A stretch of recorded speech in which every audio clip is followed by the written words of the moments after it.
What's up, everybody? My name is Bridge, and this is my All Things WNBA report.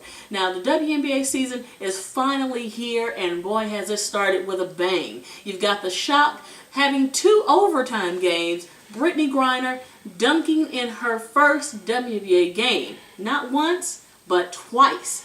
In a losing battle, but we'll get to that later. Now we're going to take a look at the games that have kicked off this season, and then we're going to take a look at my games that I think will be good games to watch because of their key matchups. But also, I'm going to throw a couple of questions at you guys. Let me know what you think. So let's get started.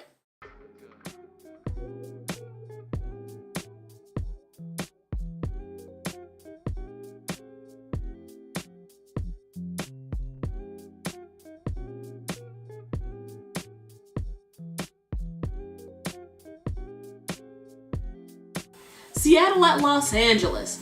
They got beat down pretty bad, 69-102. Now, let's not take away credit from Los Angeles. They're a good team. However, the Seattle Storm is playing without their veteran leaders, and that's Sue Bird and Lauren Jackson. Now, Sue Bird is out for the season. She is having knee surgery, and it's unfortunate. But Lauren Jackson is out for maybe 3 weeks because of her hip. If therapy goes well for her, then she'll be back. If not, they're going to extend her leave and possibly may have surgery, and she'll be out for the rest of the season. Sad loss for Seattle, but I know they're going to gut it out. May not have an awesome season, but they're a young team, they're fighters, so they're going to make it. The Washington Mystics at Tulsa. Awesome game, went into overtime, 95-90. Now, Lotta has been traded to the Washington Mystics. She had something to prove. She made them say, "This is what you traded me for?" I give credit to the Shock. Like I said, they're a young team, but they're bringing it. Chicago Sky facing Phoenix Mercury. Now this game, a complete blowout, 102-80.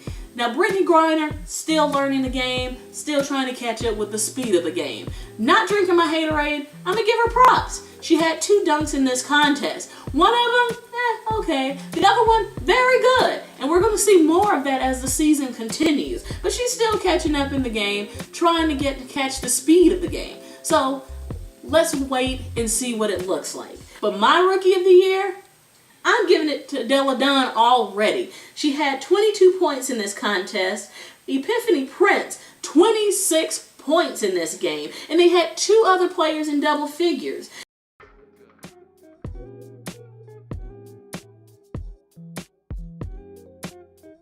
Tulsa Shock facing New York Liberty. Now, Tulsa must love playing down to the wire. Another overtime game, 76-78. Liz Cambridge came in with 22 points. Johnson, 17 points, 11 rebounds.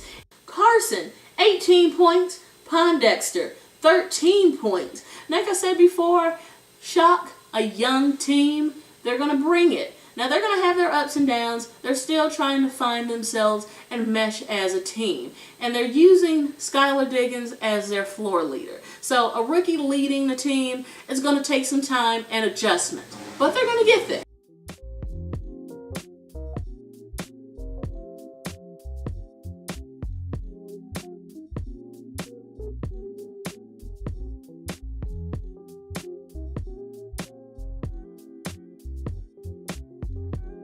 Now, before I get into my upcoming games and my key matchups, I want to throw a question at you guys.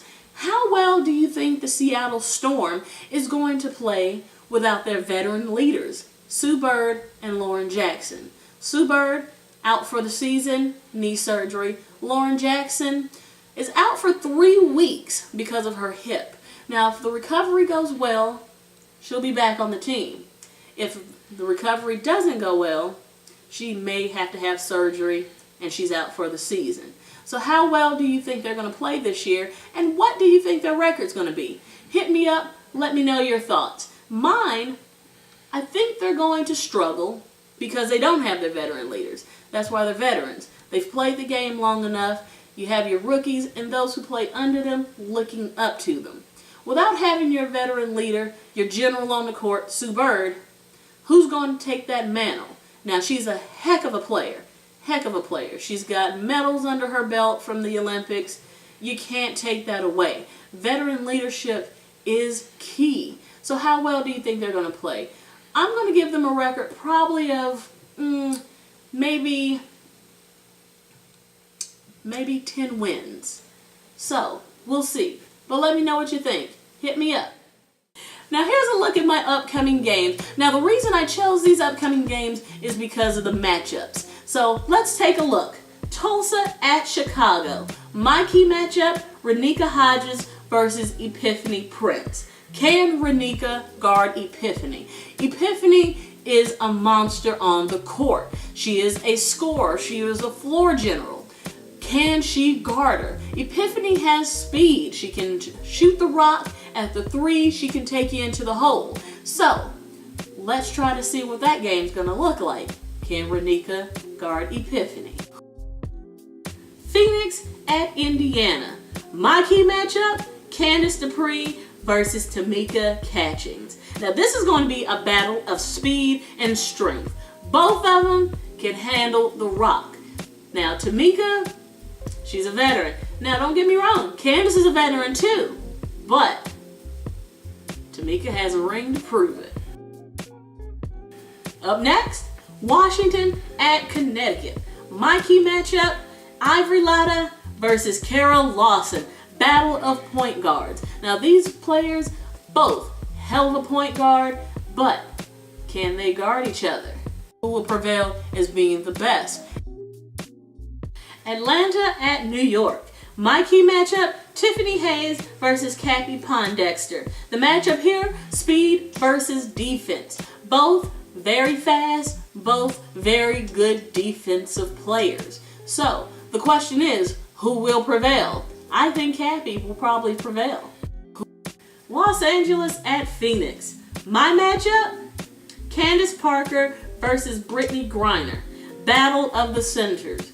Who is going to guard the goal? Who is going to guard each other better? Now, Brittany has a couple of more inches on Candace, but Candace has smarts at the block. So, who is going to prevail? Now, before I close out, I wanted to ask you guys a question. Now, this one may ruffle some feathers for those who are Skylar Diggins fans, but I'm not hating. I'm a Skylar Diggins fan too, but I had to ask, is it too soon for Skylar Diggins to be leader of the Tulsa Shop? Now, if no one stepped up, if a veteran didn't step up and take the reins as leader, and she took it, God bless her. A rookie trying to lead a team, that takes guts. But the reason I ask is because during the game when they played Washington, no one was listening to her. She wanted to close out before they got back on the court by saying team, and no one did it. No one listened to her. They just walked back on the court. So that's my question to you guys. Let me know what you think. Make sure you hit me up, like my page, subscribe to my page. But for now, this is All Things WNBA Report. My name is Bridge, and I'll see you at the game.